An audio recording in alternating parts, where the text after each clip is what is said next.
তো ক্যালকুলেটর দিয়ে কিভাবে উৎপাদকে বিশ্লেষণ করা যায়? ক্যালকুলেটর দিয়ে কিভাবে উৎপাদকে বিশ্লেষণ করা যায়? প্রথম কি করতে হবে, যে ক্যালকুলেটর অন করে নিতে হবে।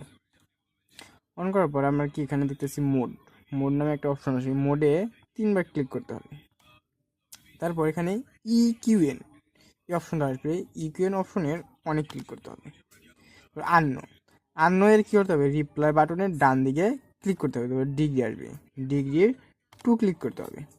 তাহলে সাপোজ উৎপাদকে যে বিশ্লেষণ করবো এর মান রাজেন আছে, অর্থাৎ প্রথম এর মান যে যা হবে তাই দিতে হবে। সাপোজ আমি এখানে অন ধরে নিলাম, ইকুয়াল টু দিয়ে বি।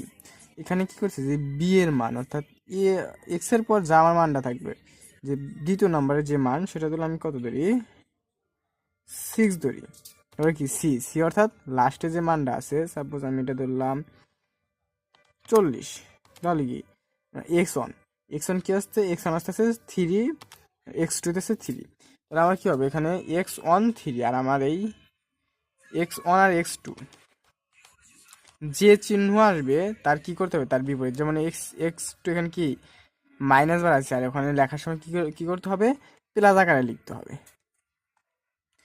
তো এরকম করার পরে এখন ক্যালকুলেটর কি, যে কোনো রকম এখান থেকে বাড়ানো যাবে না, তার জন্য কি করতে, তার জন্য এখানে শিফট প্লাস মোডে ক্লিক করে 3 দিয়ে 3বার ইকুয়াল টু ক্লিক করতে হবে।